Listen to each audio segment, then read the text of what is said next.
Fun भी होगा, मस्ती भी होगी। स्वागत है आपका अपने YouTube चैनल जीएस विद साहिल में, जहां आज हम लेके आए हैं आपके लिए थ्योरी टॉपिक्स का रिवीजन। तो बच्चे अक्सर घबराते हैं थ्योरी टॉपिक्स को, और सीए फाइनल में स्पेशली थ्योरी टॉपिक्स को बच्चा इग्नोर करके चला जाता है। तो वीडियो के अंत तक जरूर जरूर बने रहना। और आज का जो हमारा टारगेट है वो है, एक तो आज हमें जॉब वर्क खत्म करना है, फिर हमें असेसमेंट एंड ऑडिट खत्म करना है, फिर हमें इंस्पेक्शन, सर्च, सीजर, अरेस्ट खत्म करना है। तो ये तीनों टॉपिक्स आज के इस लेक्चर में खत्म होंगे। तो वीडियो के अंत तक जरूर बने रहना। चैनल पे पहली बार आए हो तो मेरे मुन्ना, मेरे राजा, वो जो सब्सक्राइब का बटन है, वो सब्सक्राइब के बटन को जरूर जरूर क्लिक करना। तो चलो यार शुरू करते हैं। तो सबसे पहले सर आ जाओ आप जॉब वर्क के ऊपर। अब सर ये जॉब वर्क का चैप्टर होता क्या है, जॉब वर्कर क्या होता है? तो सर देखो, जॉब वर्कर सिंपल सी भाषा में बोलूं तो प्रिंसिपल के गुड्स पे अगर कोई दूसरा व्यक्ति परफॉर्मेंस कर रहा है, वो जो दूसरा व्यक्ति परफॉर्मेंस कर रहा है उसको बोलते हैं जॉब वर्कर, और जिसने गुड्स भेजा उसको बोलते हैं प्रिंसिपल। सिंपल सी भाषा में बोलूं तो अगर मैं नॉर्मल शर्ट बना रहा हूं, इस शर्ट पे बटन लगाने का काम, कलर करने का काम मैंने जॉब वर्कर को दे दिया, तो वो हो गया जॉब वर्कर, मैं हो गया प्रिंसिपल। मैं शर्ट भेजूंगा जॉब वर्कर को, जॉब वर्कर उसके ऊपर कलर करेगा, बटन लगाएगा और अपना काम अच्छे से करेगा। आया समझ में? बस इतनी सी बात होती है बेटा जॉब वर्कर के केस में।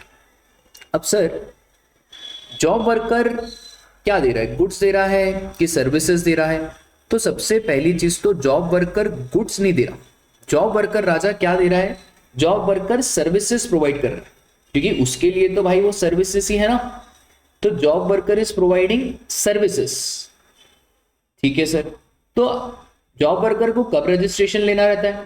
तो जॉब वर्कर को तब रजिस्ट्रेशन लेना है जब उसका टर्नओवर 20 लाख से क्रॉस हो जाए। अगर मणिपुर, मिजोरम, नागालैंड, त्रिपुरा है तो 10 लाख, और अगर भाई कोई दूसरी स्टेट है तो 20 लाख। सर अगर इंटर स्टेट सर्विसेज है तो राजा इंटर स्टेट सर्विसेज में भी जॉब वर्कर को 20 लाख की लिमिट ही लगती है। ठीक है। तो भाई इस चैप्टर में बस यही सारी चीजें हैं। कौन रिफंड लेगा, कौन रिफंड क्या लेगा, मतलब कितने टाइम में गुड्स वापस आ जाना चाहिए, तो ये सारी चीजें हैं जॉब वर्कर के केस। अब इस डायग्राम से हम समझेंगे पूरा का पूरा जॉब वर्क का प्रोसीजर। सबसे पहले प्रिंसिपल गाड़ी भेजेगा जॉब वर्कर के पास।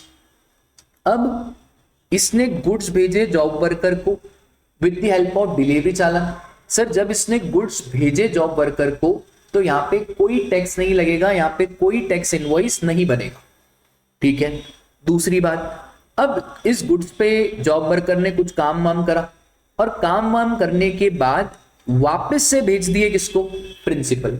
अगर प्रिस्क्राइब्ड टाइम में वापस से भेज दिए तो कोई दिक्कत की बात नहीं है, बट अगर प्रिस्क्राइब्ड टाइम में वापस से नहीं भेजे तो फिर दिक्कत की बात हो जाएगी। आखिरकार प्रिस्क्राइब्ड टाइम क्या है? तो इनपुट्स के केस में 1 साल, ये 1 साल और बढ़ सकता है अनादर 1 ईयर से after permission from commissioner. Capital goods के केस में ये टाइम लिमिट है 3 साल, और ये 3 साल और बढ़ सकता है बाय 2 ईयर्स। अब सर डाउट क्या आएगा कि एक्सटेंशन मिलता क्यों है? राजा कुछ कुछ केस में एक्सटेंशन मिलता है, जैसे फैब्रिकेशन ऑफ वेसल हो गया, जैसे हल का काम हो गया। अब ये फैब्रिकेशन ऑफ वेसल, हल, वेसल, ये क्या होता है सर? देखो वेसल को बनाने में काफी समय लगता है, और स्पेशली फैब्रिकेशन मतलब interior exterior of the vessel, और हल का जो काम रहता है वो पूरा स्ट्रक्चर बनाने का रहता है, तो उसमें टाइम लगता है 14 महीने 16 महीने, इतना टाइम लग जाता है। तो उस केस में क्या रहता है ना, आपको एक्सटेंशन मांगना पड़ता है। बाकी केसेस में कोई एक्सटेंशन की जरूरत नहीं रहती। तो इनपुट्स 1 साल में वापस आ जाना चाहिए, कैपिटल गुड्स 3 साल में वापस आ जानी चाहिए। एक और चीज सर, ये जो 1 साल है ये और 1 साल से बढ़ जाएगा, और कैपिटल गुड्स 3 साल है तो और 2 साल से बढ़ सकता है। अच्छा, मोल्ड, डाइस, जिग्स, पिक्चर्स, ये जो छोटे छोटे पार्ट्स हैं, इसके ऊपर ये 1 साल 3 साल की लिमिट नहीं लगती। तो भाई इनपुट्स भेजा 1 साल के अंदर अंदर वापस आ जाना चाहिए, कैपिटल गुड्स भेजा 3 साल के अंदर अंदर वापस आ जाना चाहिए। अगर वापस नहीं आया तो राजा, अगर वापस नहीं आया तो जिस दिन प्रिंसिपल ने भेजा था उस दिन से इसको डीम्ड सप्लाई मान लिया जाएगा, और उसी दिन से टैक्स इंटरेस्ट की बातें भी हो जाएगी। आई बात समझ में? ठीक है सर। अगला मुद्दा, प्रिंसिपल ने गुड्स सप्लाई करे, जैसे जॉब वर्कर ने काम करा प्रिंसिपल ने सप्लाई करा, एक्सपोर्ट करा कोई टैक्स नहीं, इंडिया में सप्लाई करो तो प्रिंसिपल अपना टैक्स दे देगा। एक और चीज, जॉब वर्कर के यहाँ गुड्स पड़े हुए थे और जॉब वर्कर के यहाँ गुड्स पड़े हुए थे, कोई कस्टमर ने डायरेक्टली जॉब वर्कर के यहाँ से गुड्स ले लिए, तो इसके ऊपर टैक्स कौन भरेगा? बेटा इसके ऊपर भी टैक्स प्रिंसिपल ही भरेगा, और अगर एक्सपोर्ट हो गया तो कोई टैक्स की बातें नहीं होगी। सर ये किसके टर्नओवर में जोड़ा जाएगा? लॉजिकल है ना, ये प्रिंसिपल के टर्नओवर में ही जोड़ा जाएगा। सर अगर गुड्स रिटर्न नहीं हुए 1 साल 3 साल के अंदर तो it is deemed as supply by the principal, और यहाँ पे जो डेट ऑफ सप्लाई है वो क्या मानी जाएगी? Date on which goods are sent for job worker. जिस दिन प्रिंसिपल ने माल भेजा था बस वही डेट हो जाएगी, और प्रिंसिपल को टैक्स पे करना पड़ेगा along with interest. Done class? Sir ये वाली बात भी हो गई, प्रिंसिपल डायरेक्टली गुड्स सेंड कर रहा है, ये वाली बात भी हो गई, बहुत बढ़िया। फिर what about input tax credit? भाई जो गुड्स जॉब वर्कर को मिले तो उसका क्रेडिट हमारा प्रिंसिपल ले सकता है, कोई दिक्कत की बात नहीं है। मैंने आपको इनपुट टैक्स क्रेडिट में ये चीज बताई थी कि सर अगर जॉब वर्कर को गुड्स मिल रहे हैं और बिलिंग प्रिंसिपल के नाम पे हो रही है तो ऐसा मान लिया जाएगा कि गुड्स प्रिंसिपल को ही रिसीव हो रहे हैं। बोलो माता रानी की जय। सर अगर डायरेक्टली गुड्स जॉब वर्कर को भेज दिए, प्रिंसिपल के पास आए नहीं, तो भी हमारा प्रिंसिपल क्रेडिट ले सकता है, कोई प्रॉब्लम नहीं है। प्रिंसिपल को proper books of account maintain करना पड़ेगा। सर ये वाली सारी बातें हो गई, और कुछ भी है क्या इस चैप्टर में? बस यही है भाई इस चैप्टर में। अब देखो फटाफट से मैं आपको बता देता हूँ। Section 143 job work procedure. Sir 143 तो और कुछ भी होता है, अभी पढ़ लो यार, अभी जॉब वर्क का टाइम नहीं है। तो sir registered person may under intimation and subject to such condition sends and import capital goods without payment of tax। मतलब ये प्रिंसिपल की बात कर रहा है, ये भेज सकता है। फिर bring back the inputs other than mold dice jigs fixture tools within 1 year। mold dice में कोई टाइम लिमिट नहीं लगेगी, और इस इनपुट्स को सप्लाई कर सकता है after completion of the job work. ठीक है सर, कैपिटल गुड्स में टाइम लिमिट कितना है? 3 साल है। फिर ये टाइम लिमिट इंक्रीज हो सकता है 1 साल का और अनादर 1 ईयर से, और 3 साल का और अनादर 2 ईयर से, as the case may be. फिर सर अब ये इंपॉर्टेंट है कि sir principal shall not supply the goods from the place of business of job worker. भाई प्रिंसिपल हमारा जॉब वर्कर की प्लेस ऑफ बिजनेस से गुड्स सप्लाई नहीं कर सकता है अनलेस एंड अनटिल अगर प्रिंसिपल ने जॉब वर्कर की प्लेस को एडिशनल प्लेस ऑफ बिजनेस बता दिया तो कोई दिक्कत की बात ही नहीं है। फिर तो भाई प्रिंसिपल सप्लाई करो, अपने को क्या कोई लोड ही नहीं है भाई, क्योंकि आपने जॉब वर्कर की प्लेस को एपीओ भी बता के रखा है। और अगर जॉब वर्कर खुद रजिस्टर्ड है तो भी कोई प्रॉब्लम की बात नहीं है। अगर जॉब वर्कर का खुद का सेपरेट जीएसटी नंबर है तो फिर प्रिंसिपल इसको एपीओ भी नहीं बता सकता। और where the principal is engage in supply of such goods as may be notified by commissioner, जो गुड्स कमिश्नर सामने नोटिफाई कर रहे हैं तो वहां पे भी ये वाली आपकी एप्लीकेबिलिटी नहीं होगी, फिर भी आप सप्लाई कर सकते हो। ठीक है, ये इंक्रीज हो सकता है। सर अकाउंट्स किसको रखने पड़ेंगे? ये सब प्रिंसिपल को रखने पड़ेंगे। जॉब वर्क तो बेचारा गरीब है, उसको कुछ रखने की जरूरत नहीं है। अगर इनपुट नहीं रिसीव हुए तो ऐसा मान लिया जाएगा कि input had been supplied by principal to the job worker on the day when the said inputs were sent out. Done. Sir capital goods other than mould dies jigs fixtures are not received back by the principal. तो भाई नहीं मिले 3 साल में तो ऐसा मान लिया जाएगा कि capital goods had been supplied by the principal to the job worker on the day when the capital goods were sent out. ठीक है, अब एक चीज याद रखना, ये इन्होंने लिखा तो हुआ है सेंट आउट, बट अगर जॉब वर्कर को डायरेक्टली इनपुट मिला है, अगर जॉब वर्कर को डायरेक्टली कैपिटल गुड्स मिला है तो उस केस में ये 1 साल 3 साल देखा जाता है date of receiving of input capital goods to the job worker. ठीक है सर, वेस्ट स्क्रैप, ये जो कूड़ा कचरा जनरेट हुआ ये जॉब वर्कर बेच सकता है और ये इसके ऊपर जीएसटी बीएसटी भी जॉब वर्कर को ही देना पड़ेगा। यहाँ पे प्रिंसिपल का कोई रोल नहीं है। ठीक है, if job worker is registered और by the principal if job worker is not registered, अगर जॉब वर्कर रजिस्टर्ड नहीं है तो ये कूड़ा कचरा जो बेचा उसके ऊपर टैक्स प्रिंसिपल को देना पड़ेगा। ठीक है sir, inputs also include intermediate goods arising out of any treatment और प्रोसेस, जो WIP है उसको भी इनपुट्स मान लिया जाएगा। ठीक है, ये हो गया, ये हो गया। उसके बाद यही तो मैं बताने वाला था, कि देखो capital goods from the date of sending the same, goods send by principal to job worker और goods send directly to job worker without being brought by principal. तो वहां पे आपको डेट ऑफ रिसीट दिख रहा है। देखो जब प्रिंसिपल ने भेजा, तो जब प्रिंसिपल ने भेजा वहां से आपको 1 साल गिनना पड़ेगा। अब प्रिंसिपल ने किसी थर्ड पर्सन को बोला कि यार डायरेक्टली आप माल जॉब वर्कर क्या भेज दो, तो उस केस में जब जॉब वर्कर को रिसीव हुआ वहां से आपको वो 1 साल की टाइम लिमिट गिननी पड़ेगी। सर मोल्ड डाइज स्ट्रक्चर पे कोई टाइम लिमिट नहीं लगेगी। और नहीं आया तो deem to be supplied when the day they were send out और the day when the goods have been received by job worker as the case may be. आ जाओ भाई। सर प्रिंसिपल जब एक जॉब वर्कर को goods भेज रहा है तो वो डिलीवरी चालान टैक्स इनवॉइस नहीं बनाएगा, डिलीवरी चालान बनाएगा और प्रिंसिपल जॉब वर्कर को गुड्स भेज देगा। सर ये कितनी कॉपी में बनाएगा राजा? 3 कॉपी में ये डिलीवरी चालान बन जाएगा। फिर प्रिंसिपल को इंटीमेशन देना पड़ेगा टू द जुरिसडिक्शनल ऑफिसर, और कौन से फॉर्म में? Form GST ITC 04 will serve as intimation. आगे आ जाओ। सर एक जॉब वर्कर दूसरे जॉब वर्कर को गुड्स भेजेगा तो ये भी अंडर डिलीवरी चालान ही भेजेगा, आइदर बाय प्रिंसिपल और the job worker. Sir goods are return in piecemeal by job worker, हौले हौले माल रिटर्न कर रहा है जॉब वर्कर, एक साथ पूरा माल रिटर्न नहीं कर रहा है। तो अगर एक साथ पूरा माल रिटर्न नहीं कर रहा है तो भाई आपको वापस से फ्रेश डिलीवरी चालान बनाना पड़ेगा। जब जब आप रिटर्न करोगे फ्रेश डिलीवरी चालान बनाना पड़ेगा। एक जो ओरिजिनल डिलीवरी चालान है उससे काम नहीं चलेगा। फिर सर प्रिंसिपल को ये डिलीवरी चालान इंटीमेट करना पड़ेगा और आईटीसी 04 कौन सी तारीख? 25th day of the month succeeding the period, मतलब अप्रैल में जो माल भेजा 25 मई तक आपको बताना पड़ेगा। फिर देखो ध्यान से। सर आईटीसी 04 ये एक पूरे साल भर का इंटीमेशन है। एनुअल बेसिस, अगर आपका टर्नओवर 5 करोड़ तक है तो एनुअल बेसिस में 25 अप्रैल को भर दो, और अगर 5 करोड़ से ज्यादा है तो हाफ ईयरली बेसिस में 25 अक्टूबर और 25 अप्रैल को भर दो। ये लो कितना सही कर दिया आपके लिए। फिर सर अगर जॉब वर्कर के प्लेस से कोई माल बेचा गया, तो अगर जॉब वर्कर के प्लेस से कोई माल बेचा गया तो ये ऑलरेडी मेरी बात हो गई थी, वो प्रिंसिपल के टर्नओवर का पार्ट बनेगा। Registration requirement, sir job worker supply of service कर रहा है तो इसको रजिस्ट्रेशन तब कराना है जब पूरा एग्रीगेट टर्नओवर थ्रेशोल्ड लिमिट से एक्सीड हो गया, तो ही जाके जॉब वर्कर को रजिस्ट्रेशन कराना पड़ेगा। और थ्रेशोल्ड लिमिट मणिपुर, मिजोरम, नागालैंड, त्रिपुरा 10 लाख और बाकी कोई सी भी स्टेट से करेगा तो 20 लाख की लिमिट एप्लीकेबल हो जाएगी। फिर सर ये वैल्यू ऑफ गुड्स ये ऑलरेडी हो गया कि अगर जॉब वर्कर के प्रीमाइसेस से कोई गुड्स बेचा जा रहा है तो उसको किसके टर्नओवर में जोड़ा जाएगा? प्रिंसिपल के टर्नओवर में जोड़ा जाएगा।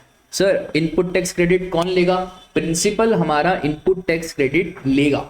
ठीक है सर। अगर डायरेक्टली इनपुट जॉब वर्कर को मिले, अगर डायरेक्टली इनपुट जॉब वर्कर को मिले, भले प्रिंसिपल क्या गुड्स नहीं आए, फिर भी ऐसा मान लिया जाएगा कि प्रिंसिपल को डीम्ड एक्सेप्ट हो गए हैं और फिर भी क्रेडिट कौन लेगा? हमारा प्रिंसिपल ही क्रेडिट लेगा। ठीक है। फिर सर ये वाली बात ऑलरेडी हो चुकी थी, कितनी बार बात करें? ये वाली बात भी हो गई। ठीक है ठीक है, हाँ ये वाली ऑलरेडी बातें हो चुकी है और बहुत बढ़िया हो गया। जॉब वर्कर का चैप्टर खत्म, done done done. Simple simple था तो चैप्टर था। आ जाओ अब अगले चैप्टर पे, असेसमेंट एंड ऑडिट। बिल्कुल ध्यान से सुनना, ये भी बिल्कुल सिंपल चैप्टर है। देखो एग्जाम में क्वेश्चन आता है, पूरे जीएसटी में या जब भी टैक्सेशन का सिस्टम होता है, लॉ मेकर सेल्फ असेसमेंट पे बड़ा रिलाई करता है। ये सेल्फ असेसमेंट क्या होता है? आप ही खुद से आप अपनी लायबिलिटी बता दो, अगर हमको कुछ लगेगा तो हम नोटिस भेजेंगे। तो टोटल ट्रस्ट करा जाता है किसके ऊपर? असेसी के ऊपर। उसी को बोलते हैं बेटा सेल्फ असेसमेंट। अब सेल्फ असेसमेंट का मतलब तो समझ में आ गया कि टोटल ट्रस्ट करा जाएगा हमारे असेसी के ऊपर। अब सर कुछ दिक्कत भी हो सकती है क्योंकि अब पूरा ट्रस्ट सेल्फ असेसमेंट के है, तो यहाँ पे इसलिए फिर इन्होंने ऑडिट के प्रोविजंस भी बनाए कि हो सकता है असेसी चोर निकले, हो सकता है असेसी सारी इंफॉर्मेशन करेक्ट ना बताए, तो सर उस केस में दिक्कत हो सकती है। तो इसलिए राजा ऑडिट की बातें भी होगी। अल्टीमेटली शुरू में तो असेसी ही खुद सेल्फ असेसमेंट से अपना जीएसटीआर 1 भरेगा, जीएसटीआर 3 भी भरेगा और जो भी रिटर्न जीएसटी के अंदर है वो खुद ही भरेगा। तो असेसमेंट का मतलब ही ये होता है determination of tax liability includes self assessment, reassessment, provisional, summary और best judgement assessment. Sir audit क्या होता है? सोना कितना सोना है, सोने जैसा तेरा मन। तो ऑडिट का मतलब यही होता है भाई कि सोना 24 कैरेट का है कि 22 कैरेट का है। तो सोना भाई कितना सोना है, तो ऑडिट मतलब एग्जामिनेशन ऑफ रिकॉर्ड्स, रिटर्न्स और एनी अदर डॉक्यूमेंट, उसको एग्जामिन करना। सर कौन एग्जामिन करेगा? सर एग्जामिन या तो हमारा प्रॉपर ऑफिसर करेगा, और या तो भाई जो भी इस एक्ट में लिखा होगा उस पर्सन को एग्जामिन करना पड़ेगा। और कौन से डॉक्यूमेंट? सर जो रजिस्टर्ड पर्सन ने मेंटेन करे हैं कि भाई टर्नओवर सही बताया है, टैक्स सही से पे करे या नहीं, रिफंड ढंग से क्लेम हुआ है या नहीं, कितना आईटीसी अवेल करा है, ये सारी चीजें चेक करी जाएगी। प्रॉपर ऑफिसर मतलब कमिश्नर या कोई भी सेंट्रल टैक्स का officer who is onside the function by the commissioner. अब आ जाओ भाई सेल्फ असेसमेंट। सबसे पहले तो आपको अपना टैक्स सेल्फ असेस करना है, और सेक्शन 39 में जीएसटीआर 3 भी खुद से भरना है। Section 60 provisional assessment, very very important. अगर दो चीजों में शक है, सर कौन सी दो चीज? वैल्यू और रेट। सपोज करो आपने एक ऐसा चश्मा मंगवाया जिससे आप सामने वाले का मन का पढ़ सकते हो, पूरे बाप रे। तो अब प्रॉपर ऑफिसर और आप बिल्कुल कंफ्यूज। आपने बोला प्रॉपर ऑफिसर मुझे मालूम है तुम्हारे मन में क्या चल रहा है, क्योंकि मैंने पहना हुआ है ऐसा चश्मा, गजब का चश्मा पहना हुआ है। तो सर अब जो गजब का चश्मा पहना हुआ है, ना तो उसकी वैल्यू मालूम है ना तो उसका रेट मालूम है, तो करोड़ों की वैल्यू है भाई, ऐसा चश्मा मेरे को मिल जाए तो दिला देना। अब इस केस में आप क्या करोगे? प्रॉपर ऑफिसर को बोलोगे कि भाई अब हमको क्या करना है, प्रोविजनल असेसमेंट करना है कि हे प्रॉपर ऑफिसर हम असमर्थ हैं, ना हमको वैल्यू मालूम पड़ रही है ना हमको रेट मालूम पड़ रहा है, तो अब आपको हम रिक्वेस्ट करते हैं कि प्लीज आप प्रोविजनल बेसिस पे बताओ कि कितना क्या जीएसटी पे करना है। तो सर अगर टैक्सेबल पर्सन वैल्यू नहीं निकाल पा रहा है या रेट नहीं निकाल पा रहा है या दोनों ही निकाल नहीं पा रहा है हौला, ना उसको वैल्यू मालूम है ना उसको रेट मालूम है, क्योंकि भाई एक्सेसन कोड ही नहीं है ऐसे जादुई चश्मे का, तो भाई ये प्रॉपर ऑफिसर को बोलेगा कि प्लीज आप प्रोविजनल बेसिस पे मेरा वैल्यू या रेट निकालो, और ये रिक्वेस्ट इसको करनी पड़ेगी कितने दिन के अंदर अंदर? 90 डेज के अंदर अंदर। और जैसे ही प्रॉपर ऑफिसर नहीं सॉरी ये रिक्वेस्ट ये करेगा, रिक्वेस्ट का तो कोई टाइम नहीं है, प्रॉपर ऑफिसर ऑर्डर पास करेगा 90 डेज के अंदर अंदर, और 90 डेज के अंदर अंदर इसको बोल दिया जाएगा कि ठीक है तुम्हारा टैक्स प्रोविजनल बेसिस पे कर देना। अब सर दो बातें हो सकती है, या तो फाइनल का टैक्स ज्यादा आ जाए या तो फाइनल का टैक्स कम आ जाए, बट उससे पहले प्रॉपर ऑफिसर इतना शातिर है, वो बोलता है यार हो सकता है ना कि भाई प्रोविजनल में आपने कम पे करा तो हम है ना आपको बॉन्ड एग्जीक्यूट कराएंगे। अब ठीक है भाई बॉन्ड एग्जीक्यूट कराओ। अब सर ये बॉन्ड के साथ साथ सिक्योरिटी भी एग्जीक्यूट कराते हैं 25% ऑफ द अमाउंट की। तो सबसे पहले तो बॉन्ड एग्जीक्यूट होगा अलोंग विथ सच श्योरिटी और सिक्योरिटी, और ये सिक्योरिटी मैक्सिमम कितना होगा? 25% sir of the difference between amount of tax finally assessed and amount of tax provisionally assessed. ठीक है, अब सुनो ध्यान से। सर सपोज करो हमने प्रोविजनल असेसमेंट में 1 लाख का डिसाइड करा और फाइनल असेसमेंट में राजा मेरे 1.5 लाख आ गया, तो डिफरेंस कितना आया? डिफरेंस आया 50,000, और इस 50,000 का अप्रोप्रिएट अमाउंट का आपको सिक्योरिटी भी देना पड़ेगा, that is 25%। Sir proper officer final order देगा 6 महीने के अंदर अंदर, सारे रिकॉर्ड्स कंसीडर करके 6 महीने के अंदर अंदर फाइनल ऑर्डर दे देगा। सर ये 6 महीना और 6 महीने से बढ़ सकता है, और after permission of joint commissioner और additional commissioner as the case में भी, पर ये 6 महीने मैक्सिमम कहां तक हो सकते हैं राजा? 4 इयर्स तक मैक्सिमम हो सकते हैं, उसके बाद नहीं हो सकता भाई। सर रजिस्टर्ड पर्सन को टैक्स पे करना पड़ेगा। अब हाँ ये वाली पॉइंट बहुत इंपॉर्टेंट है, देखो अब है ना ये इतने बेकार है, इतने बेकार है। सपोज करना तुमने प्रोविजनल असेसमेंट करा 7 अप्रैल को, ठीक है, और 7 अप्रैल को पेमेंट आपने करा 1 लाख रुपए। अब फाइनल असेसमेंट का ऑर्डर आया सपोज करो 8 मई को, और ऑर्डर में आपको 1.5 लाख रुपए पेमेंट आया। इसका मतलब है आपको मालूम था कि 50,000 और एक्स्ट्रा पे करना है, आपने 12 मई को 50,000 रुपए ये एक्स्ट्रा पे करे। अब इंटरेस्ट बताइए कब से लगाते? ये बोलते हैं भाई जब से प्रोविजनल असेसमेंट हुआ था ना उस तारीख से इंटरेस्ट लगाएंगे जब आपका फाइनल पेमेंट हुआ। अरे ये बात समझ में? तो यार ये क्या बोलते हैं, इतने शातिर हैं, ये बोलते हैं भाई रजिस्टर्ड पर्सन को इंटरेस्ट देना पड़ेगा कब से देना पड़ेगा? From the first day after the due date of payment of tax in respect of supply of goods services और बोथ। मतलब एक दिन की मोहलत आपको दे दी, मतलब 7 अप्रैल, तो भाई कोई दिक्कत की बात नहीं। इंटरेस्ट कब से लगाएंगे? 8 अप्रैल से लगाएंगे। और कब तक लगाएंगे? 22 मई तक 12 मई तक लगाएंगे। सर ये तो गलत है। हाँ गलत तो है, कायदा तो ये बोलता है भाई यहाँ से लगाओ, और बट इनके हिसाब से चलेंगे तो ये पैसे कैसे कमाएंगे नालायक, इनको तो बहुत पैसे कमाने।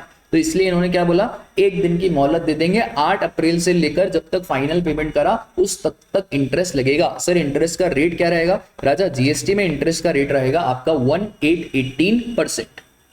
आया समझ में? ठीक है सर, ये भी समझ में आ गया। और अगर सपोज करो आपका रिफंड बनता है, सपोज करो ये फाइनल असेसमेंट में आपका सिर्फ 50,000 आया, तो भाई अब तो आपका रिफंड बनता है 50,000 का। अब जब आपने रिफंड का एप्लीकेशन करा, अगर उसके 60 दिन के अंदर अंदर इन्होंने रिफंड दे दिया, तो अगर 60 दिन के अंदर अंदर इन्होंने रिफंड दे दिया तो भाई भूल जाओ, आपको एक ढीले का भी ब्याज नहीं मिलेगा। और अगर 60 दिन के अंदर अंदर रिफंड नहीं मिला तो फिर आपको इंटरेस्ट तो मिलेगा, और इंटरेस्ट का रेट रहेगा 6%। अब आपको मालूम है इंटरेस्ट कहां से मिलेगा? 60 दिन के बाद से, मतलब 61 डे से इंटरेस्ट मिलेगा, जब तक आपको पूरा अमाउंट नहीं दे देते। फिर बा माता जी, मतलब सर जैसे 60 दिन खत्म हो रहे हैं, सपोज करो 8 मई को, और इन्होंने हमको पेमेंट दिया 12 मई को, तो भाई हाँ इंटरेस्ट तो देंगे 8 मई के बाद 12 मई तक, मतलब 4 दिन का ये क्या दे देंगे आपको? इंटरेस्ट दे देंगे। वाह सर वाह। तो देखो भाई रिफंड, तो रिफंड का इंटरेस्ट मिलेगा एज पर सेक्शन 56, और सेक्शन 56 तो यही बोलता है जो मैंने आपको बताया। ठीक है, देखो भाई सेल्फ असेसमेंट हो गया, प्रोविजनल असेसमेंट हो गया, सिक्योरिटी की बातें हो गई, प्रोविजनल असेसमेंट के बारे में इतना सारा डिस्कशन हो गया सर, फाइनल असेसमेंट हो गया, डिफरेंशियल हो गया। और हाँ ये देखो, interest for any period exceeding 60 days from the date of receipt of application till the date of refund of such tax. और कोई रिफंड नहीं मिलेगा अगर 60 दिन के अंदर अंदर आपको पैसा मिल गया, 60 दिन जब से आपने एप्लीकेशन करी। सर आपकी सिक्योरिटी को 7 वर्किंग डेज के अंदर अंदर रिलीज कर दिया जाएगा आफ्टर फाइनल असेसमेंट ऑर्डर। तो जैसे ही फाइनल असेसमेंट ऑर्डर हो गया तो आपकी जो सिक्योरिटी है उसको 7 वर्किंग डेज के अंदर अंदर रिलीज कर देंगे। डन। इस चैप्टर में सबसे इंपॉर्टेंट प्रोविजनल असेसमेंट ही है। आगे राजा स्क्रूटनी ऑफ रिटर्न। अगर हमारे रिटर्न में हमसे कुछ गड़बड़ हो गई तो प्रॉपर ऑफिसर आपके रिटर्न की स्क्रूटनी करेगा। स्क्रूटनी करने का मतलब है वो कुछ कुछ रिटर्न्स को बेसिकली सिलेक्ट करते हैं फॉर स्क्रूटनी। जैसे सीबीएसई आईसीएआई क्या करता है, कॉपी चेक करता है ना, तो 100 कॉपी में से 4 कॉपी स्क्रूटनी के लिए अलग कर देता है कि भाई देखे तो सही हमारे जो एग्जामिनर है उन्होंने कॉपी ढंग से चेक करी है या नहीं करी है। तो सर स्क्रूटनी करेंगे with reference to the information available. अब स्क्रूटनी के बाद नोटिस आएगा। अब नोटिस आएगा, इस नोटिस का आपको जवाब देना है कितने दिन के अंदर अंदर? 30 days from the date of service of notice. और ये 30 डेज और इंक्रीज हो सकते हैं। ठीक है, कि भाई इस नोटिस में लिखा होगा कि इतना टैक्स, इतना इंटरेस्ट और इतना अमाउंट आपको पेबल आ रहा है। सर जवाब कितने दिन के अंदर अंदर देना है? तो 30 दिन के अंदर अंदर आपको जवाब देना है। या तो आप डिस्क्रिपेंसी को एक्सेप्ट करो या तो आप एक्सप्लेनेशन दे दो कि भाई ये गड़बड़ है, इसका ये अप्रोप्रिएट एक्सप्लेनेशन है। सर प्रॉपर ऑफिसर का अगर दिमाग सनका, प्रॉपर ऑफिसर लगा ये जो हमने पूछा ये तो उसने बताया ही नहीं, तो अगर कोई सेटिस्फैक्टरी एक्सप्लेनेशन नहीं दिया या आपने कोई करेक्टिव एक्शन नहीं लिया, आपने बोला कि हाँ टैक्स इंटरेस्ट एक्सेप्ट करते हैं पर आपने पे ही नहीं करा, तो भाई सेक्शन 65 का ऑडिट कर सकता है या सेक्शन 66 का ऑडिट करवा सकता है विथ चार्टेड अकाउंटेंट और कॉस्ट अकाउंटेंट। ठीक है, इंस्पेक्शन सर्च सीजर के प्रोसीजर अंडरटेक कर सकता है और इनिशिएट कर सकता है डिटर्मिनेशन ऑफ टैक्स का डिमांड निकाल सकता है 73, 74 और 74A में। तो ये प्रॉपर ऑफिसर के पास पावर है। ध्यान रखना एमसीक्यू क्वेश्चन आ सकता है। 65, 66 इंस्पेक्शन सर्च सीजर, 67 और 73, 74A का नोटिस ला सकता है। Sir assessment of non filer of return. भाई अगर आप रिटर्न ही फाइल नहीं कर रहे, आपके ऊपर रिटर्न फाइल करना है, आपका जीएसटी नंबर है पर आपने रिटर्न फाइल नहीं करा, तो फिर उस केस में बेस्ट जजमेंट असेसमेंट होगा। अब सर ये बेस्ट जजमेंट असेसमेंट क्या होता है? 73, 74, 74A में चाहे कुछ भी लिखा हो, तेल लेने का। अगर रजिस्टर्ड पर्सन सेक्शन 39 या सेक्शन 45 में रिटर्न फाइल नहीं करता, और सेक्शन 46 का उसको नोटिस भी आ चुका है और नोटिस में बोला है कि हवले 15 दिन के अंदर अंदर रिटर्न फाइल कर दे, पर फिर भी इसने रिटर्न फाइल नहीं करा, तो प्रॉपर ऑफिसर के पास जो भी डॉक्यूमेंट होगा, जो भी रिकॉर्ड्स होगा, उसको सत्य मान के proper officer best judgement assessment पे आपकी लायबिलिटी निकाल देगा। और सर असेसमेंट ऑर्डर पास करेगा within 5 years from the date specified under section 44 for annual return to which the tax not paid relates, that is due date of filing of annual return से 5 साल के अंदर अंदर वो assessment order दे देगा। और sir अगर annual return की ड्यू डेट एक्सटेंड हो गई है तो ऑटोमेटिकली ये 5 साल की जो असेसमेंट ऑर्डर की ड्यू डेट है वो भी एक्सटेंड हो जाएगी। सर ये असेसमेंट ऑर्डर विड्रॉ हो जाएगा अगर आपने वैलिड रिटर्न फाइल कर दिया with in 60 days of the assessment order. Assessment order के 60 दिन के अंदर अंदर अगर वैलिड रिटर्न पास कर दिया तो फिर ये जो असेसमेंट है ये विड्रॉ हो जाएगा, बट आपका इंटरेस्ट का लाइबिलिटी तो लगेगा ही लगेगा अंडर सेक्शन 50 दैट इज 18%, और लेट फीस लगेगी 100 रुपए per day subject to maximum 5000 rupees, 5000 रुपए तक हम आपकी लेट फीस मैक्सिमम लगाएंगे, उससे आगे हमको धन कमाने की जरूरत नहीं है। सर अगर 60 दिन के अंदर अंदर रिटर्न फाइल नहीं कर तो और 60 दिन दे दिया आपको, कितने दयावान हो रहे कि 60 दिन के अंदर कर दे, नहीं करा तो चल और 60 दिन दे दिए, बस अब लेट फीस बढ़ा देंगे 100 रुपए for each day beyond the 60 days of the service of said assessment order, ठीक है। और अगर आपने अगले 60 दिन के अंदर फाइल कर दिया तो आपका जो असेसमेंट है वो विड्रॉ हो जाएगा, बट सर वो इंटरेस्ट तो अकॉर्डिंगली लगेगा और लेट फीस अकॉर्डिंगली लगेगी। अब सुनो ध्यान से, sir non filer of return के लिए प्रॉपर ऑफिसर को क्या क्या करना है। सबसे पहले तो सबको सिस्टम जनरेटेड मैसेज जाएगा 3 days before the due date कि भाई जब रिटर्न फाइलिंग होती है ना, जैसे 20 तारीख का आपका 3B जाता है तो 17 तारीख को मैसेज आता है कि भाई रिटर्न फाइलिंग की तारीख आ चुकी है। फिर जैसे ही 20 तारीख चले जाती है तो फिर डिफॉल्टर को इमीडिएटली मैसेज चले जाता है कि आपने रिटर्न फाइल नहीं करा है, और जो ऑथराइज सिग्नेटरी है, प्रोप्राइटर पार्टनर है, उसकी भी मेल आईडी पे ये क्लैरिफिकेशन चला जाता है, ईमेल चला जाता है। फिर ड्यू डेट ऑफ फाइलिंग के 5 दिन हो चुके हैं तो सेक्शन 46 का नोटिस आएगा, और ये जो सेक्शन 46 का नोटिस है इसमें आपको अगले 15 दिन के अंदर अंदर रिटर्न फाइल करना पड़ेगा।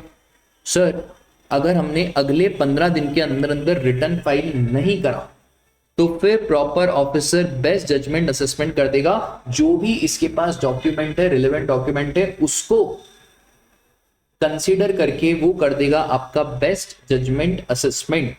और सर उसके लिए कौन कौन से डॉक्यूमेंट्स रखेगा, तो जो जीएसटीआर 1 में डिटेल है वो, जो जीएसटीआर 2A में ऑटो पॉपुलेट हुई डिटेल वो, ई-वे बिल से इंफॉर्मेशन लेगा, और any other information from any other source including inspection under section 71। अगर डिफॉल्टर ने 60 डेज के अंदर अंदर वैलिड रिटर्न फाइल कर दिया तो उसको विड्रॉ कर देंगे, आपका असेसमेंट ऑर्डर विड्रॉ हो जाएगा। और अगर 60 दिन के अंदर अंदर नहीं फाइल करा तो फिर सेक्शन 78 की प्रोसीडिंग शुरू हो जाएगी और सेक्शन 79 की रिकवरी प्रोसीडिंग शुरू हो जाएगी, ठीक है। आगे आओ, assessment of unregistered person section number 63। Sir ये क्या बोलता है सेक्शन नंबर 63? ये बहुत ही सिंपल बोलता है कि भाई जो अनरजिस्टर्ड पर्सन है उनका रजिस्ट्रेशन हो जाना चाहिए था पर फिर भी उन्होंने रजिस्ट्रेशन नहीं लिया है, तो प्रॉपर ऑफिसर बोल रहा है कि if you are fails to obtain registration, भले आप लाइबल थे और यहाँ आपका रजिस्ट्रेशन कैंसिल हो चुका है for any of the following reason. Sir क्यों कैंसिल हो गया? आपने कोई एक्ट या रूल्स के प्रोविजंस को वायोलेट करा है। तो भाई अगर रजिस्टर्ड पर्सन ने एक्ट का कोई भी प्रोविजन वायोलेट करा है, या भाई अगर आप कंपोजिशन स्कीम में हो और आपने रिटर्न फाइल नहीं करा है beyond 3 months from the due date of furnishing the said return, तो जो ड्यू डेट होता है उसके 3 महीने भी जा चुके हैं और आपने रिटर्न फाइल नहीं करा है। या सर रजिस्टर्ड पर्सन ने for the continuous tax period, continuous tax period मतलब 6 महीने से रिटर्न फाइल नहीं करा है। सर जिसने वॉलेंटरी रजिस्ट्रेशन लिया है 6 month हो गए उसने धंधा ही शुरू नहीं करा, या registration has been obtained by fraud, wilful misstatement और सप्रेशन ऑफ फैक्ट, तो भाई इसका हो जाएगा बेस्ट जजमेंट। अच्छा नोटिस मिलेगा आपको 15 दिन के अंदर अंदर, आप जवाब दे देना, और अगर आपने सफिशिएंट जवाब नहीं दिया तो ऑर्डर पास हो जाएगा। और फिर ऑर्डर जब तक पास नहीं पर जब तक आपको OBS that is opportunity of being heard ना दिया जाए। सर असेसमेंट ऑर्डर का time limit 5 years from the due date of furnishing the annual return, ठीक है। आगे आ जाओ सर, सेक्शन नंबर 64 बात करता है समरी असेसमेंट। अगर प्रॉपर ऑफिसर को लग रहा है कि इवेजन ऑफ टैक्स का मामला है, चोरी का मामला है, और प्रॉपर ऑफिसर को लग रहा है कि असेसमेंट ऑर्डर पास करते करते तो सामने वाला होनोलुलु आइलैंड चला जाएगा, तो फिर उस केस में प्रॉपर ऑफिसर आपका समरी असेसमेंट कर सकता है। और सर ये समरी असेसमेंट विड्रॉ भी हो सकता है बाय एडिशनल कमिश्नर और joint commissioner on an application filed by taxable person for the withdrawal of summary assessment with in the 30 days. तो भाई ये अगर आप एप्लीकेशन फाइल करोगे और जेन्युइन रीजन है तो 30 दिन के अंदर अंदर आपका समरी असेसमेंट विड्रॉ भी कर दिया जाएगा। और अगर प्रॉपर ऑफिसर को खुद को ही लग रहा है कि भाई हमने ये गलत कर दिया, हमको तो 73, 74 या 74A का प्रोसेस अपनाना चाहिए था, तो उस केस में भी ये असेसमेंट ऑर्डर विड्रॉ हो सकता है। सर अगर जो टैक्सेबल पर्सन है वो नहीं मिल रहा है, ढूंढ ढूंढ के थक गए, तो भाई जो person in charge of goods है, जिसके हवाले गुड्स है, उसी को मान लेंगे टैक्सेबल पर्सन और उसी से टैक्स का अमाउंट वसूल लेंगे। इसके बाद लास्ट दो section very very important. Section 65 is audit bye tax authority, section 66 is audit bye chartered accountant. ठीक है सर, ये कैसे ध्यान रहेगा? अरे 66 मतलब 6 और 6 से सीए फाइनल वाले बच्चों के 6 पेपर होते हैं ना, तो वैसे याद रख लेना आप 666। तो 65 क्या बोलता है? सर कमिश्नर या कोई भी ऑफिसर ऑथराइज्ड बाय ऑडिट कर सकते हैं at such frequency in such manner as may be prescribed. Sir ये जो ऑडिट होगा ये कहां पे होगा? आपका जो रजिस्टर्ड पर्सन का प्लेस ऑफ बिजनेस है वहां पे होगा, या अकाउंट्स एंड रिकॉर्ड्स अपने ऑफिस में भी मंगवा सकते हैं और एसी में बैठ के भी ऑडिट कर सकते हैं। नोटिस दिया जाएगा सर 15 वर्किंग डेज का। आप देखो नोटिस करो, हर बार वो 15-15 वर्किंग डेज की नोटिस देते हैं। सर ऑडिट कंप्लीट हो जाना चाहिए 3 months from the date of commencement of audit. तो वेरी वेरी इंपॉर्टेंट कि सर आखिरकार ऑडिट शुरू कब हुआ ये कैसे मालूम पड़ेगा? सर अगर कमिश्नर्स आपको लग रहा है कि 3 महीने कम लगेंगे तो फिर 3 महीने से बढ़ा सकते हैं, पर वेरी इंपॉर्टेंट कमेंसमेंट का मतलब क्या? कमेंसमेंट का मतलब जब records and other documents are made available by registered person, जिस दिन रजिस्टर्ड पर्सन ने इनको रिकॉर्ड दिए या जिस दिन ऑडिट शुरू हुआ, विच एवर इज लेटर। कितने नालायकों सालों, जब क्लाइंट के लिए प्रोविजन बनाते हो तो अर्लियर, और जब खुद के लिए प्रोविजन बना रहे हो तो लेटर। बस यही तो मेरे को गुस्सा आता है जीएसटी में कि साला क्लाइंट के लिए जितने भी प्रोविजन बना के रखे सब अर्लियर, और खुद के लिए प्रोविजन बनाया तो हम कमेंसमेंट ऑफ ऑडिट कब से मानेंगे? जिस दिन records and other documents tax authorities ने अवेलेबल कराए और जिस दिन ऑडिट शुरू हुआ, विच एवर इज लेटर। क्या ही बोलना अब इनको, ठीक है सर। ऑडिट के दौरान हम बुक्स ऑफ अकाउंट्स को वेरीफाई करने के लिए जो अप्रोप्रिएट डॉक्यूमेंट्स लगेंगे वो देंगे, और टू फर्निश सच इंफॉर्मेशन, ताकि भाई ऑडिट हमारा फटाफट से हो जाए। सर जैसे ही ऑडिट खत्म होगा, प्रॉपर ऑफिसर 30 दिन के अंदर अंदर अपनी फाइंडिंग्स, राइट्स, ऑब्लिगेशंस, ये सारी चीजें बताएगा। और सर अगर ऑडिट में पता चला कि आपने टैक्स नहीं पे करा, कम पे करा, रिफंड कर दिया, आईटीसी अवेल यूटिलाइज, तो भाई आपका एक्शन लिया जाएगा 73, 74 और 74A में। ठीक है। Section 66 special audit. Special audit क्या होता है? इनसे कोई ऑडिट नहीं होता तो ये चार्टर्ड अकाउंटेंट से ऑडिट करेंगे। कभी भी स्क्रूटनी, इंक्वायरी, इन्वेस्टिगेशन या कोई भी प्रोसीडिंग्स, और अगर प्रॉपर ऑफिसर, अच्छा not below the rank of assistant commissioner, इनको लग रहा है भाई केस बड़ा कॉम्प्लेक्स जा रहा है, हमें कुछ समझ में नहीं आ रहा है, ये इंडस क्या बोल रहा है, ये जीएसटी में कहाँ एंट्री घुमा के रखे, हमारा दिमाग के ऊपर से जा रहा था। तो अगर हमारा दिमाग से ऊपर से जा रहा है तो लगाओ ना, किसको फोन लगाया जाए, किसको फोन लगाया जाए? सीए साहब को फोन लगाया जाए। और अगर इन्हें लग रहा है कि भाई रेवेन्यू का भी लॉस है, तो भाई कमिश्नर साहब के अप्रूवल के बाद ये बुक्स ऑफ अकाउंट्स को एग्जामिन करा सकते हैं, ऑडिट करा सकते हैं बाय चार्टेड अकाउंटेंट और by cost accountant as may be nominated by commissioner. Sir ये सीए को पैसे कौन देगा? भाई जिसने अपॉइंट करा वही देगा। क्लाइंट को पैसे देगा, जिसके यहाँ पे ऑडिट हो रहा है वो क्यों पैसे देगा? इसको पैसे कौन देगा? भाई ये प्रॉपर ऑफिसर, कमिश्नर साहब इसको पैसे देंगे। भाई सीए साहब को टाइम लगता है तो सीए साहब ऑडिट करेंगे और रिपोर्ट देंगे बिल्कुल कितने दिन के अंदर? 90 डेज के अंदर। और भाई ये रिपोर्ट दी जाएगी, सर्टिफाई करी जाएगी, एसी असिस्टेंट कमिश्नर साइन करेगा। सर असिस्टेंट कमिश्नर चाहे तो ये 90 डेज का पीरियड और बढ़ा सकता है फर्दर 90 डेज से। ठीक है सर। अच्छा, इस बात से घंटा फर्क नहीं पड़ता कि आपके अकाउंट्स किसी दूसरे एक्ट में ऑडिट हुए, हम हमारा जीएसटी का ऑडिट अलग करेंगे, दूसरे एक्ट में ऑडिट हुए, हमको उससे कोई फर्क नहीं पड़ेगा।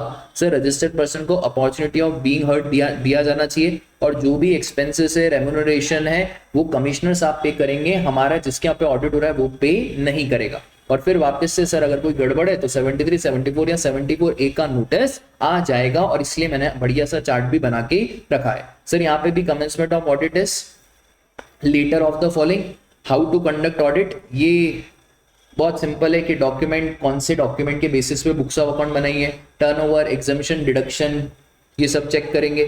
सर ऑथराइज ऑफिसर में रिक्वायर द रजिस्टर्ड पर्सन कि भाई अकाउंट्स रिकॉर्ड्स अवेलेबल कराओ, वेरीफाई कराओ, कुछ अदर इंफॉर्मेशन चाहिए वो दो, और रेंडर द असिस्टेंट, ताकि फटाफट ऑडिट कंप्लीट हो जाए। और सर जैसे ही ऑडिट कंप्लीट हो जाएगा 30 दिन के अंदर अंदर सारी ऑडिट फाइंडिंग्स और रीजंस बता दें, ठीक है। और ये रेम्यूनरेशन एडमिशन कौन पे करेगा भाई, कमिश्नर साहब पे करेगा in the case of special audit. इसी के साथ हमारा ये वाला चैप्टर असेसमेंट एंड ऑडिट भी खत्म होता है, डन डना डन। अब आ जाओ भाई तीसरे चैप्टर पे, इंस्पेक्शन, सर्च, सीजर और arrest. Sir inspection, search, seizure, arrest, सबसे पहले section number 67। Section number 67 power देता है किसको, प्रॉपर ऑफिसर को, और ये पावर प्रॉपर ऑफिसर को तभी मिलेगी जब जॉइंट कमिश्नर या उसके ऊपर से इसको परवानगी मिलेगी। सर इंस्पेक्शन कर सकते हैं only and only if a joint commissioner या उसके ऊपर का ऑफिसर ऑथराइजेशन देगा। और सर ये इंस्पेक्शन तभी हो सकता है if you have a reason to believe. क्या रीजन टू बिलीव है कि टैक्सेबल पर्सन ने कोई ट्रांजैक्शन को सप्रेस करा है, कम दिखाया है, स्टॉक को कम दिखाया है, आईटीसी ज्यादा लिया है, या कोई भी एक्ट का प्रोविजन कॉन्ट्रावीन करा है, तो इन केसेस में इंस्पेक्शन हो सकता है। एक और चीज सर, अगर ट्रांसपोर्टेशन ऑफ गुड्स की बात करें, owner operator of warehouse, इनके केस में भी इंस्पेक्शन हो सकता है। सर अगर आपने पेमेंट ऑफ टैक्स का एस्केजिम करा है, या आपने अपने गुड्स को ऐसी जगह पे रखा है जिससे पूरा शक हो रहा है कि इवेजन ऑफ टैक्स का मामला है, डन। तो सर ट्रांसपोर्टिंग, ओनर, ऑपरेटर, इन्हें भी डर रखना चाहिए। उसके बाद रीजन टू बिलीव का मतलब, रीजन टू बिलीव का मतलब आपके पास एक सफिशिएंट नॉलेज है, और इस सफिशिएंट नॉलेज से आपको ऐसा लग रहा है कि नहीं भाई कोई दूसरा भी सोचेगा तो उसको भी दिमाग में यही आएगा, इंटेलिजेंट दिमाग लगा के। तो reason to believe is more than a suspicion but less than an evidence, कि शक तो है बट सबूत नहीं है, ठीक है। तो बस यही है रीजन टू बिलीव। आ जाओ भाई कॉन्फिस्केशन ऑफ गुड्स। सेक्शन 130 बोलता है कि आपके गुड्स को कॉन्फिस्केट कर लेंगे, जब्त कर लेंगे, आपकी जो गाड़ी है ट्रक वाले भैया वो भी जब्त कर देंगे और पेनल्टी लगाएंगे। अरे बाप रे। तो सर अगर आपने कोई भी गुड्स सप्लाई करे हैं या रिसीव करे हैं इन contravention of the provision of the act, और आपका पूरा इरादा है कि आप टैक्स को चुराओ, फिर आपने कोई गुड्स की अकाउंटिंग एंट्री ही पास नहीं करी है, फिर आपने कोई गुड्स सप्लाई करे हैं विदाउट रजिस्ट्रेशन, आपने कोई प्रोविजन ऑफ दिस एक्ट को कॉन्ट्रावीन करा है, और आपका पूरा इरादा है पेमेंट ऑफ टैक्स को चुराने का, या आपने कोई कन्वेंस यूज करा है as a means of transport for carrying of goods in contravention of provision of act और रूल्स मेड देयर अंडर, ठीक है। तो ये वाले आपने कर्म कांड करे हैं, ठीक है। Unless the owner of the conveyance prove that it was so used without the knowledge, मतलब अगर ओनर गाड़ी वाले ने प्रूव कर दिया कि भाई मुझे तो मालूम ही नहीं था, ये साहब लेके चले गए, मुझे मालूम ही नहीं था, मुझे डराया धमकाया गया, मुझे धमकियां दी गई, तो भाई अगर ओनर प्रूव कर देता है तो कोई दिक्कत की बात नहीं है, फिर आपके कन्वेंस को छोड़ देंगे। वरना तो सर आपके गुड्स, कन्वेंस सबको जब्त करा जाएगा और सेक्शन 122 की पेनल्टी भी लगाई जाएगी।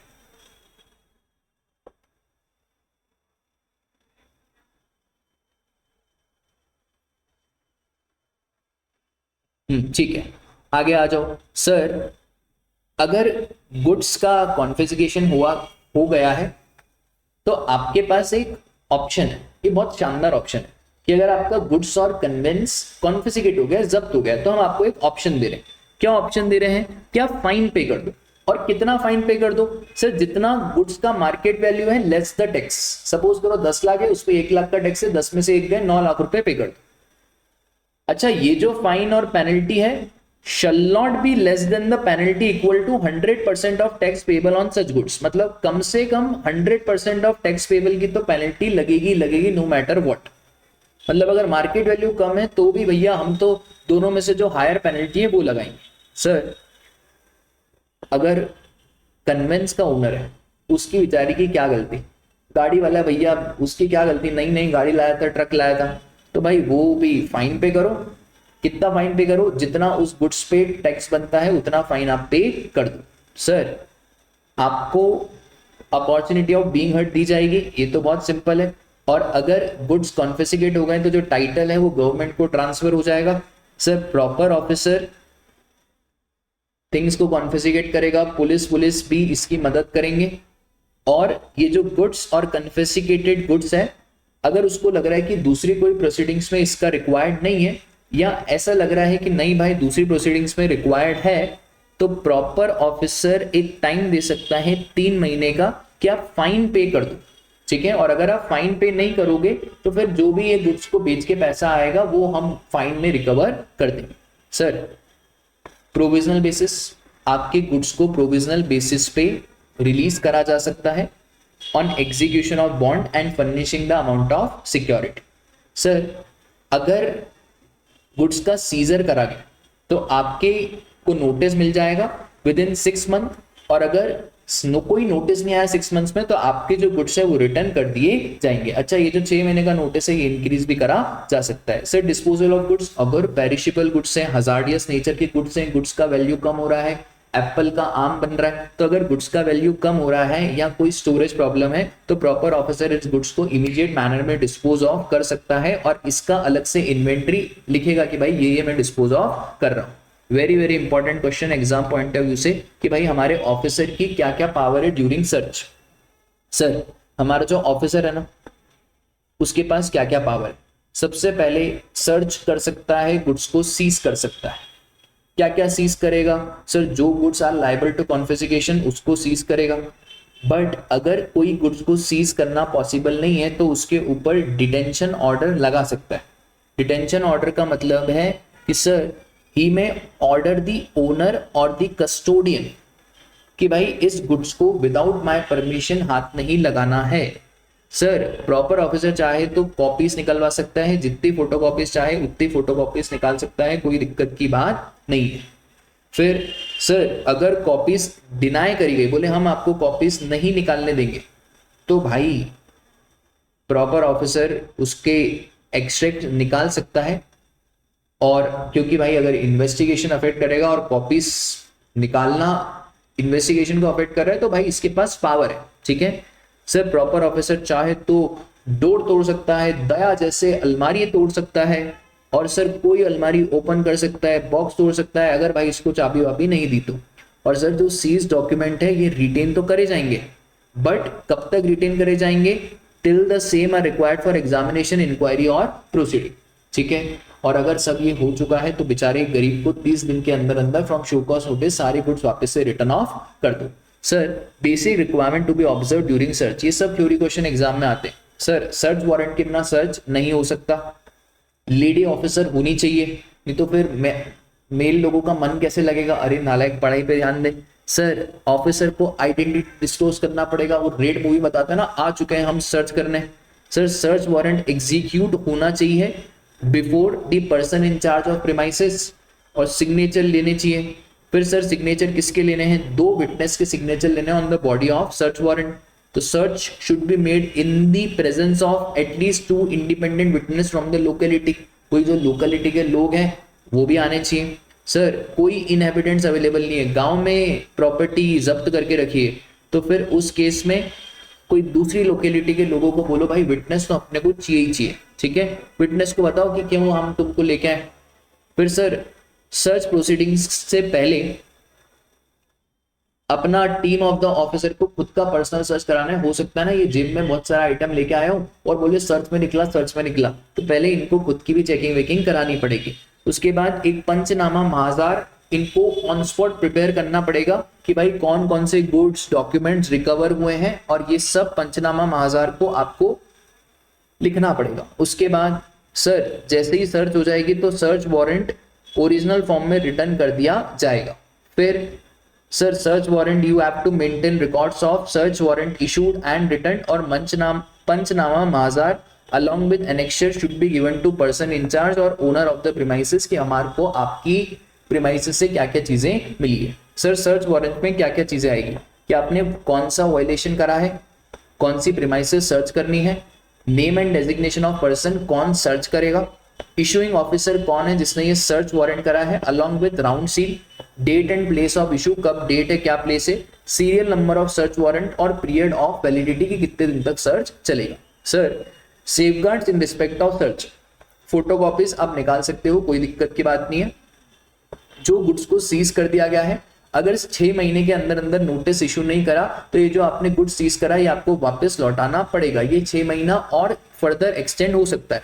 सर पेरिशेबल हजार्डस केस के केस में इमीडिएटली आप डिस्पोज ऑफ कर दो, जैसे न्यूज़पेपर हो गया, मेंथॉल हो गया, कैंपर हो गया, इन सबको आप इमीडिएटली डिस्पोज ऑफ कर सकते हो और इनका इन्वेंटरी भी आपको बनाना पड़ेगा। सीआरपीसी का प्रोविजन लग जाएगा इन केस ऑफ सर्च। फिर sir inspection of goods in movement section number 68, जो हमारा कन्वेंस है और वो कंसाइनमेंट वैल्यू कैरी कर रहा है, मतलब 50,000 से ज्यादा ई-वे बिल में ये वाली बात बताई थी, तो उसका भी हमारा इंस्पेक्शन हो सकता है और ई-वे बिल इसमें प्रिस्क्राइब करा गया है, तो ये हमने ई-वे बिल में भी हमने पढ़ा हुआ। Power to arrest section number 69, section भी देखो कितना गजब है। अब सर पावर टू अरेस्ट क्या बोलता है, अगर section 132 1A B C D या सेक्शन 132 सबसेक्शन 2 इसमें आपने कोई ऑफेंस करा है तो ये जो ऑफेंस आपने करे हैं इसमें अरेस्ट की पावर दी गई है, और अरेस्ट तभी होगा जब tax evasion is more then 2 crore. और अगर आप बार बार ऑफेंस कमिट कर रहे हो तो if you are committing again and again offence तो फिर आपका ये लिमिट भी नहीं देखा जाएगा और आपको इमीडिएट अरेस्ट कर लिया जाएगा। सर कौन कौन से ऑफर ये हैं, देखो भाई 132 1A B C D क्या बोलता है, गुड सप्लाई करे विदाउट इनवॉइस, बहुत बढ़िया, जीएसटी की चोरी। फिर invoice bill of supply issue करा और गुड सप्लाई ही नहीं करे ताकि सामने वाला फ्रॉडुलेंटली आईटीसी ले ले।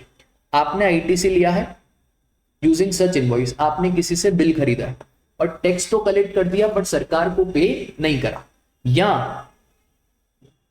Amount of tax ITC wrongly availed और amount of refund exceeds 2 crore रुपए, इस केस में क्या हो जाएगा सर, आपको अरेस्ट कर दिया जाएगा। और रिपीट ऑफेंस के केस में तो ये वैल्यू भी नहीं देखनी है 2 करोड़ वाली। 2 ऑफेंस होते हैं, एक होता है भाई कॉग्निजिबल, एक होता है नॉन कॉग्निजिबल। कॉग्निजिबल मतलब सीरियस कैटेगरी का ऑफेंस जहां पे इतनी आसानी से बेल नहीं मिलती है, और ये जो सीरियस कैटेगरी के ऑफेंस है these are generally non bailable offence. Non cognizable कम सीरियस ऑफेंस है, पुलिस ऑफिसर के पास ज्यादा नहीं होता है और इसमें आपको बेल भी मिल सकती है, ठीक है। तो देखो यार ध्यान से, सर अगर सेक्शन 132 की बात करें, अगर टैक्स का अमाउंट 5 करोड़ से ज्यादा है तो ये होंगे कॉग्निजिबल एंड नॉन बेलेबल, और बेल जब ही मिलेगी जब जुडिशियल मैजिस्ट्रेट साहब बोलेंगे, और जितने भी दूसरे हैं वो सब नॉन कॉग्निजिबल और बेलेबल माने जाएंगे, और ये तो आपके डिप्यूटी असिस्टेंट कमिश्नर से दूर ही आपको बेल मिल जाएगी, ठीक है। ये ध्यान रखना भाई कितनी क्या इम्प्रिजमेंट है, not important from exam point of view. Sir अगर बार बार सब्सिक्वेंट कन्विकेशन है तो भाई अगर बार बार कन्विकेशन कर रहे हो, एक बार में सुधर नहीं पा रहे हो, तो फिर you shall be punishable for second and every subsequent offence, और वो आपकी जेल होगी 5 years along with fine. Sir safeguard for a person who is placed under arrest, तो भाई जिसको अरेस्ट में रखा गया इसको राइटिंग में बताया जाएगा कि आपको अरेस्ट में क्यों रखा है, और मैजिस्ट्रेट्स आपके सामने 24 घंटे के अंदर अंदर इसको प्रोड्यूस करा जाएगा, वो भी जिंदा। सर अगर नॉन कॉग्निजिबल और बेलेबल ऑफेंस है तो डिप्यूटी असिस्टेंट कमिश्नर इसको बेल पे रिलीज कर सकते हैं, और he shall be subject to same provision as an officer in charge of police under section 436। भाई जैसे नॉर्मल बेल मिल जाती है वैसे इसको बेल मिल जाएगी। और all arrest should be made according to code of criminal procedure 1973। Sir guideline for arrest, तो भाई प्रॉपर इन्वेस्टिगेशन होना चाहिए ऑफेंस का, सामने वाला भाग के नहीं जाए, एब्सकॉन्डिंग मतलब भगोड़ा नहीं, भाग के नहीं जाना चाहिए, रुक के रखो। मास्टरमाइंड, की ऑपरेटर्स, प्रॉक्सी, बेनामी, इन सब की जांच पड़ताल होगी। अगर मालूम पड़ रहा है कि भाई इसने जानबूझ करके ड्यूटी इवेट करी है तो भाई फिर तो मेंस रे या गिल्टी माइंड दिख ही रहा है, सजा दो। सर ऐसा नहीं होना चाहिए कि भाई एविडेंस छुपाया जाए, एविडेंस के साथ कुछ गलत करा जाए। विटनेस को इंटिमिडेट मत करो, इन्फ्लुएंस मत करो, और large amount of evasion of tax, ये सारी बातें आपको ध्यान रखनी है। फिर सर समन, चलो बुलावा आया है, माता ने बुलाया है, चलो बुलावा आया है, प्रॉपर ऑफिसर ने बुलाया है, जय माता दी। तो समन का मतलब है कि सर आपको बुलाया गया। तो पर्सन हु इज इशूड समन, तो भाई या तो आप खुद आ जाओ या तो आप अपने बिहाफ पे अपने चार्टर्ड अकाउंटेंट या किसी ऑथराइज रिप्रेजेंटेटिव को बुलाओ। और जब आपको समन दिया जाएगा और अगर आप नहीं आए, तो अगर समन दिया और नहीं आए तो आपको सेक्शन 174 की धारा लगाई जाएगी। और अगर आप भागने की कोशिश कर रहे हैं या आप बोल रहे हो हमको समन मिला ही नहीं, तो सेक्शन 172 ऑफ आईपीएस की धारा लगाई जाएगी। और आपको जो डॉक्यूमेंट बोले वो डॉक्यूमेंट अगर आपने नहीं दिए मैनुअल या इलेक्ट्रॉनिक फॉर्म में, तो सेक्शन 175 की धारा लगाई जाएगी। और अगर सीजीएसटी एसजीएसटी ऑफिसर के सामने प्रेजेंट नहीं हुए तो 25,000 की पेनल्टी ये भी ले लेंगे। सर समन की कुछ गाइडलाइंस, बहुत इंपॉर्टेंट क्वेश्चन। समन लास्ट रिजॉर्ट, मतलब अगर ये कोऑपरेट नहीं कर रहे हैं तो ही समन इशू करना है। पहली चीज, समन टॉप मैनेजमेंट को मत दो यार। मुकेश अंबानी, उनकी इज्जत रहती है मार्केट में। एक बात बताओ, रिलायंस में अंबानी जी को समन आ गया तो एम्प्लॉय बोलेंगे वो समन आ गया, टॉप मैनेजमेंट को प्लीज समन मत दो। लैंग्वेज हार्श नहीं होनी चाहिए, गाली गलौज मत करो, ए रे आजा चुपचाप, ऐसे मत करो यार, ठीक है। क्योंकि भाई सबका एक अपना मेंटल लेवल होता है, तुम्हारे समन के चक्कर में सामने वाला सुसाइड कर ले तो तुम कहाँ निपटोगे। फिर सर समन इशू करना है after obtaining return permission from an officer not below the rank of assistant commissioner. Sir अगर कोई ऑपरेशनल रीजन में रिटर्न परमिशन नहीं मान पा रहे हैं तो ओरल टेलीफोन परमिशन भी चलेगी, कोई दिक्कत की बात नहीं है, पर उसके बाद इसको राइटिंग में और इंटीमेट कर देना ऑफिसर। सर जहां पे समन इशू करा है आपको रिपोर्ट सबमिट करनी है and should record a brief of proceeding कि भाई आखिरकार क्या क्या हुआ है। फिर आखिरी में senior management such as CEO, CFO, general manager of a large company और पीएसयू, इनको समन फर्स्ट इंस्टेंस पे इशू मत करो, इन्हें तभी समन इशू करो अगर लग रहा है कि ये भी कर्मकांडी है, इन्होंने भी कुछ कांड करा है। सर क्या क्या प्रिकॉशंस हैं हमको समन में? भाई समन आपको तभी इशू करना है, a summon should not be issued for appearance where it is not justified. अगर जस्टिफाइड नहीं है तो प्लीज समन इशू मत करो। अगर सच्ची में इंक्वायरी है तो आप समन इशू करो। दूसरी चीज, समन बार बार मत इशू करो। भाई आदमी का मेंटल प्रेशर इफेक्ट होता है, आदमी आपके चक्कर में गोलियां लेके कहीं मरवर नहीं जाए, ठीक है। फिर सर एक्यूज और विटनेस का स्टेटमेंट आप रिकॉर्ड करो। फिर time of appearance should be respected. ऐसा नहीं आ जाओ सुबह को 4 बजे, नहीं भाई। और बुलाया है तो भाई उसको लंबे टाइम तक वेट मत कराओ, फटाफट से उसका स्टेटमेंट रिकॉर्ड करो। मालूम पड़े तुम बार बार उसको वेट करा रहे हो, उसको डरा धमका रहे हो। फिर statement should be recorded during office hour. However, exception could be made regarding time and place. Effects of the case के हिसाब से हम इसको चेंज कर सकते हैं। और नॉन अपीयरेंस ऑफ समन है तो 25,000 रुपए की पेनल्टी लग जाएगी। फिर सर सेक्शन 71 बोलता है कि हम आपके बिजनेस प्रीमाइसेस पे एक्सेस कर सकते हैं। सर कब कब एक्सेस कर सकते हैं? और एक्सेस तो कर सकते हैं, बट एक्सेस करने के बाद क्या क्या मंगवा सकते हैं? Sir records prepared and maintained by registered person, वो बताओ। ट्रायल बैलेंस बताओ, एनुअल फाइनेंशियल अकाउंट्स बताओ, कॉस्ट ऑडिट रिपोर्ट बताओ, इनकम टैक्स ऑडिट रिपोर्ट बताओ या एनी अदर रिलेवेंट डॉक्यूमेंट। ये सारे ऑफिसर्स असिस्ट करेंगे सीजीएसटी ऑफिसर को। Police, railway, custom, state officer of state, UT central government officer of state, UT in collection of GST, in collection of land revenue, all village officer और any other class of officer as may be notified by the central और state government. इसी के साथ हमारा जो theory topics है उसके भी रिवीजन खत्म होते हैं। राजा आप इस चैनल को फटाफट से सब्सक्राइब कर दो, ज्यादा से ज्यादा लोगों को शेयर करो, और आप सब्सक्राइब करो, शेयर करो, कमेंट करो, ताकि हम और भी रिवीजन वीडियोस लाएं, ठीक है। और अभी जैसे 3 वीडियोस हुए हैं, अभी मेरा प्लान है और आगे के 3 वीडियोस, और पूरा सीए फाइनल May 25 और फर्दर अटेम्प्ट्स के लिए जोरदार प्लेलिस्ट बना दी जाए, ठीक है।